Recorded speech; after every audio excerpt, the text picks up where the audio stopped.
to me, I call them baby bites. I mean, they're itty bitty surgeries. There's nothing. I had a guy in here earlier today that was, talking to me about he had a second go around of cancer. So, I've got all right. Big deal. Whoopty whoopty. I wear a cast every now and then.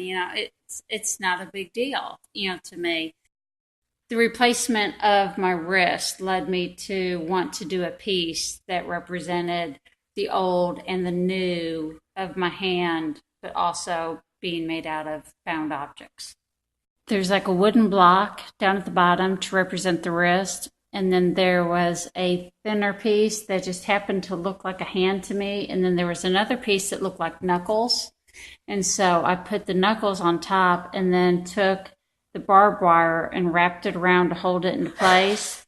And then I had some broken raccoon pieces that I just kind of put on there to represent the different places where the doctor put like screws and staples and stuff on me. And then I took a little bit of copper paint and just lightly went over the barbed wire so it would still have some patina to it, but it would also have some shine to it. So it was like a mixture of old and new. I want art to be accessible to everybody, and that's how kids learn. Kids learn through touch. And if you're constantly telling them, don't touch that, don't touch that, don't touch that, don't touch that, then they never get a sense of how things feel. And so that's like what we have the tree here for them to draw on. And I encourage them to touch the textural pieces. And we have some metal pieces out there that they can touch and play with and everything.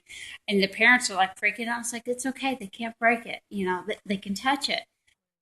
We have Mommy and Me classes, and I'm really encouraged by all the parents that come and bring their kids to it. And that's all the clay that are sitting up on that table over there were made by parents and children that came in and did a clay class together. And they worked together and made different things. I mean, it didn't have to be perfect. And that's what we were telling them. It doesn't have to be perfect. It's however you want to make it. And to see the kids' faces light up that, hey, look, I made this, type of thing. And today they get to come back and see what it looks like after it's been fired and with their colors that they painted on it and everything. And that, to me, is worth it to see, how they get all excited about it.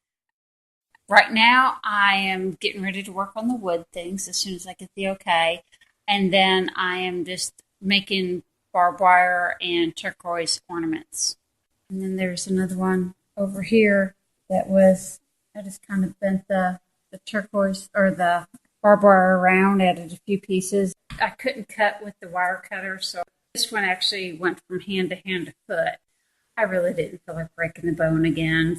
Actually excited and happy that that I get to share my visions with others, and I get to explain the stories behind them, because to me, seeing other people appreciate, even if it's not my work, once I learn the stories behind the other artists' work and I can pass those along and I see people get excited about it, then that makes me happy.